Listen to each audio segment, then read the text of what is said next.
오늘 우리에게 주시는 하나님의 말씀은 욥기 28장 1절에서 11절까지의 말씀입니다.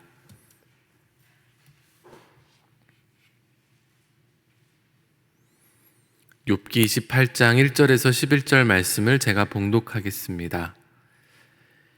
은이 나는 곳이 있고 금을 재련하는 곳이 있으며 철은 흙에서 캐내고 동은 돌에서 녹여 얻느니라.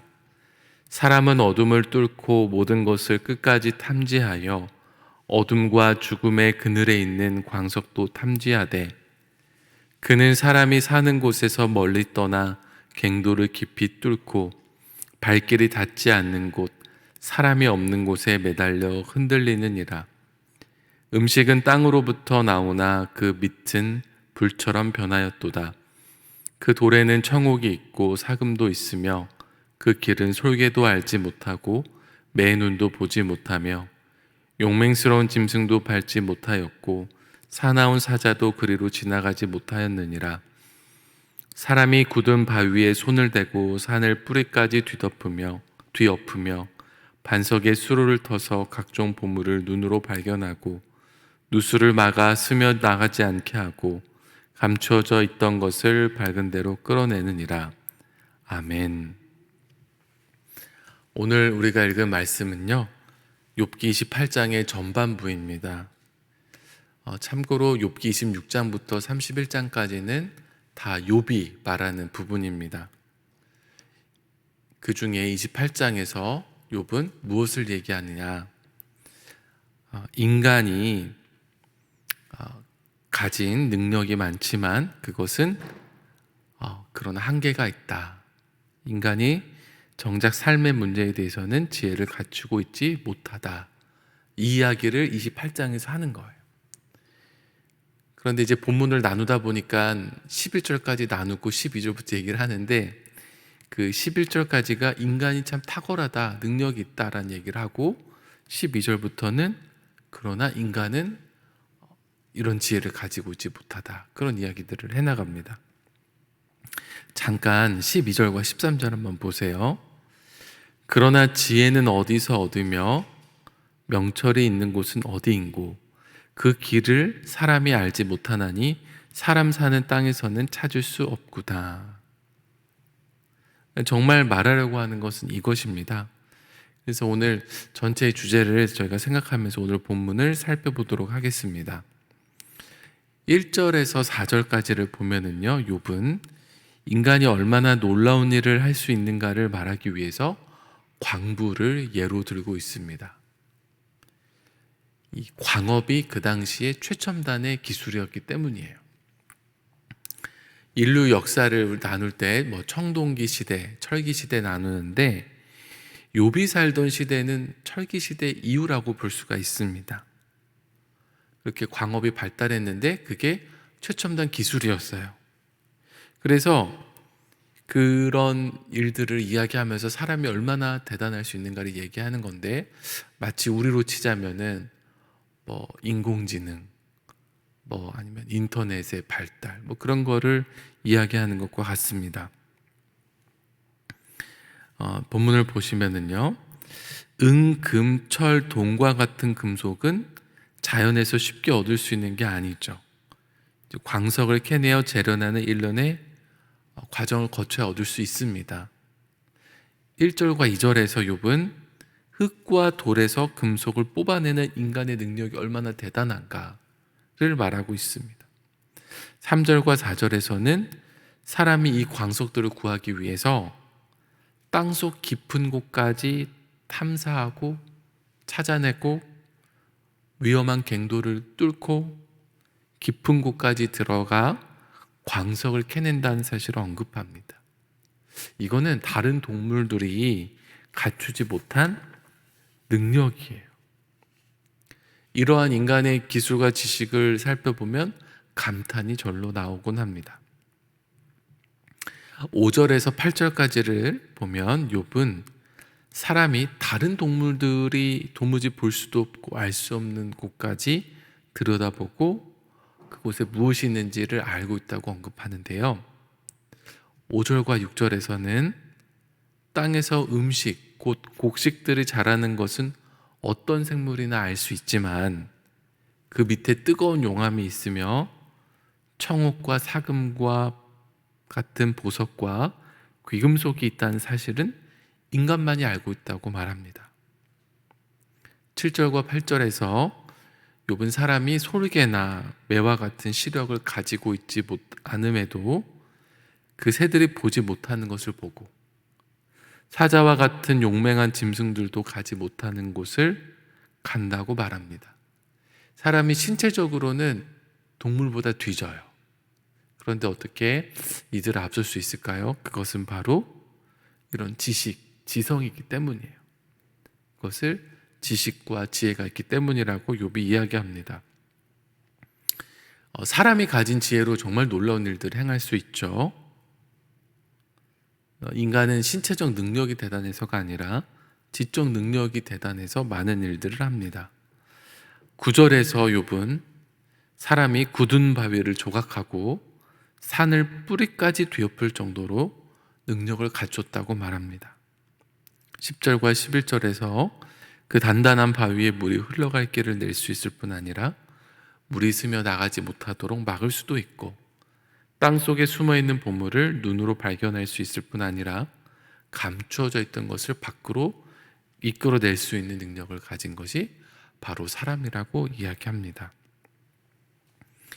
욥은 사람이 땅에서 다양한 보물들을 캐내는데 이 놀라운 지혜를 열거하고 있는 거예요. 세상에 존재하는 보물들을 소유하고자 하는 사람들은 그것을 얻기 위해 상당한 노력과 대가를 지불합니다. 보물을 캐내어 부를 누리고 싶어하는 사람들의 욕망이 땅속에 숨어있는 보물들을 발견하게 하는 원동력이 되는 거예요. 오늘날 인류가 과학을 발전시키고 가치 있는 것들을 창출해내고 생산하는 원리와 같습니다. 다른 동물들과 달리 인간은 도구를 이용해서 생활의 여러 분야를 발달시켜서 많은 성과를 이루어 왔습니다. 이러한 인간의 지혜와 과학의 발달이 가속화되어서 상상하기 힘든 새로운 세상으로 달려가고 있어요. 고도로 발달된 인간의 이런 기술과 과학으로 부를 누리기도 하면서 한편으로 또 교만해지기도 합니다. 그래서 어떤 사람들은 이런 과학의 발달에도 창조주를 믿는 사람이 있으면 그 사람은 어리석은 사람이라고 비하하기도 합니다. 그런데 사실 그가 어리석은 거죠. 과학기술의 발전이 상당하지만 또한 분명한 한계를 가진 것도 사실입니다. 이 과학기술은 물질세계에 국한되어 있기 때문이에요. 인간은 하나님이 창조하신 물질세계에 대해서만 연구할 수 있고요. 그 한에서만 발전시킬 수가 있습니다. 이제 4차 산업혁명 시대가 돼서 아주 많은 것들을 이룩할 수 있을 것 같지만 결국에 그것들은 하나님이 만드신 물질세계 안에서 이루어지는 거예요. 인간이 영생하고 싶다, 죽지 않는 인간을 만들고 싶다. 어떤 방식으로 합니까? 뭔가 이렇게 유전자를 배양해서 그럼 장기들을 계속 이렇게 이식을 하는 식으로, 아니면 뇌를 컴퓨터에 연결하는 식으로 영생을 이루겠다 이렇게 말은 하지만 될지 안 될지 모르지만 또 그게 과연 좋은 걸까 이런 생각도 듭니다. 근데 무엇보다 이런 모든 것들은요, 이미 하나님이 창조하신 물질세계 안에서 그렇게 연구를 하는 거예요. 또 지구가 이제 많은 오염 때문에 사람이 살기 어려운 그런 환경으로 바뀌고 나면은 화성에 가야겠다, 다른 별에 가야겠다. 이게 뭡니까? 행성을 만들어내는 게 아니죠. 있는 행성에 가서 개척하는 것. 개척하는 능력이 대단한 건 맞지만 무에서 유를 창조할 수는 없는 겁니다. 인간은 자신들이 증명해낼 수 있는 물질 세계 외에는 존재하지 않는다고 단정해요. 또 인간이 발견한 이런 모든 원리가 하나님께서 창조하시는 원리인 것을 알지 못합니다. 사실 인간이 알고 있는 것은 일부분에 지나지 않습니다. 만일 인간의 과학적 성과가 피조물의 전부가 된다면 못 고치는 질병이 없어야죠. 또한 인간의 그런 발전이, 과학의 발전이 건설적으로 유익하게도 되지만 또 한편으로는 많은 생명을 빼앗는 파괴적 방향으로 잘못 사용되기도 합니다. 인류는 하나님 앞에 더욱 겸손해야 합니다. 또한 인간은요, 이런 물질적인 이런 몸을 가지고 있지만 그러나 영혼도 있어요. 그래서 이 인간이 영적 존재이기 때문에 바른 인생길을 걷기 위해서는 영적인 지혜가 필요합니다. 아무리 물질적인 것이 많고 그것으로 채워도 우리 안에 있는 이 공허감은 채워지지가 않아요. 오직 하나님만으로 채울 때 우리가 진정으로 만족하게 되고 진정한 기쁨을 누리게 되고 그 안에서 자유할 수 있는 거예요. 그래서 이런 지혜, 영적인 지혜, 우리를 살게 하는 지혜가 하나님께로부터 옵니다. 그래서 야고보서에 보면 하나님께 지혜를 구하라고 말합니다. 그러면 하나님은 지혜를 주실 것이다. 후히 주시고 꾸짖지 않으실 것이라고 말씀합니다. 여러분, 지식이 하나님께로부터 온다. 지혜가 하나님께로부터 온다는 사실을 기억하시기를 바랍니다. 창조주를 모르면서 우리가 살아갈 수가 없어요. 바르게 또 온전하게 살아갈 수가 없습니다. 그래서 오늘도 주님을 의지했으면 좋겠습니다. 내가 대단한 것 같지만 하나님, 저는 부족합니다. 저는 분명한 한계가 있는 사람입니다. 그리고 저는 주님 안에 있을 때야 비로소 안식하고 자유하고 행복하고 또 주님 안에 있을 때야 비로소 생명이 있습니다. 하나님께서 주신 은혜로 가끔 살다 보면 내가 대단한 줄 착각하지만 오늘 또 이 본문 말씀을 보면서 하나님 앞에 겸손히 엎드리며 나아가시는 우리 모든 성도님들 되시기를 바랍니다. 기도하겠습니다. 하나님, 오늘 주신 욥기의 말씀을 보면서 우리가 참 대단한 것 같지만 그러나 여전히 한계를 가진 인간임을 또한 알게 됩니다. 하나님, 오늘 이 말씀을 붙잡고 하나님 앞에 겸손히 나아가는 우리 모두가 되게 하여 주시옵소서.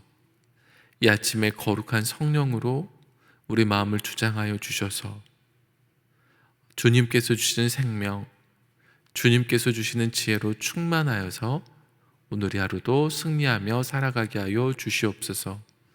하나님, 1000번째 예물을 드리며 여러 가지 예물을 주님 앞에 드리는 손길들이 있습니다. 한 분 한 분을 하나님께서 축복하여 주시고 또한 마음의 소원이 있는 줄 주님이 아시오니 또한 응답하여 주시기를 간절히 소원합니다. 주님께 드린 이 마음, 그 중심을 하나님께서 아시오니 온전히 기뻐하실 줄 믿습니다. 하나님, 시간 우리 교회를 위해 기도합니다. 하나님께서 사랑하여 세우신 우리 수표교 교회가 정말 주님 오시는 그날까지 교회로서의 사명을 온전히 감당하고 하나님께 영광 올려드리는 교회가 되게 하여 주시옵소서. 하나님, 김진홍 담임 목사님을 세워주셨는데 늘 영육간의 강건함을 더하여 주셔서 기쁨으로 주님께서 주신 사명을 온전히 잘 감당하게 하여 주시옵소서. 날마다 주님께서 주시는 은혜와 또한 성령의 충만함으로 늘 승리하기를 우리가 함께 기도합니다.